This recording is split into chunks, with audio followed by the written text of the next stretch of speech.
कॅनडामध्ये सुरू झालाय स्प्रिंग सीझन आणि स्प्रिंग सीझन सुरू झाला, की आम्हाला आतुरता असते एलिमेंटरीच्या स्प्रिंग कॉन्सर्टची.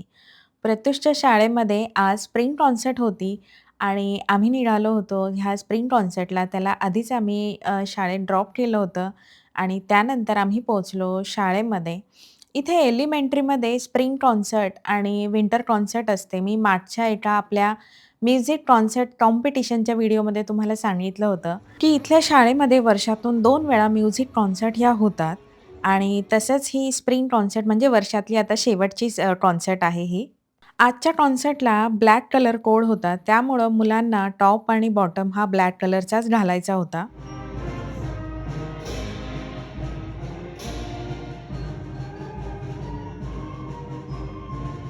जेव्हा अशा ह्या कॉन्सर्ट असतात, तेव्हा मुलांपेक्षा मुलांचे पालकच जास्त उत्सुक असतात. आजची ही स्प्रिंग कॉन्सर्ट ही स्कूलच्या जिम एरियामध्ये जिथे इनडोअर प्लेग्राऊंड आहे, त्या एरियात होती.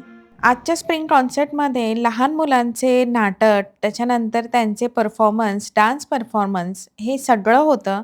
त्यामुळे ही कॉन्सर्ट जवळ-जवळ 2 ते अडीच तासाची होती. कॅनडामध्ये मुलांना म्युझिक हा विषय असतो आणि ह्या विषयामध्ये बँड, कॉयर, ऑर्केस्ट्रा असे 3 प्रकार असतात आणि त्यातला प्रत्युष हा बँडमध्ये आहे आणि तो एक इन्स्ट्रुमेंट शिकतोय स्कूलमध्येच. हे इन्स्ट्रुमेंट आपल्याला रेंटवर घ्यावं लागतं आणि त्यानंतर अशा प्रकारच्या 2 कॉन्सर्ट असतात, ज्या पॅरेंट्ससाठी ओपन असतात, जिथे आपण जाऊन हा परफॉर्मन्स पाहू शकतो. अगदी खूप छान वाटतं, अभिमान वाटतो मुलांचा, की एवढ्या लहान वयात एवढं सुंदर वाजवतात.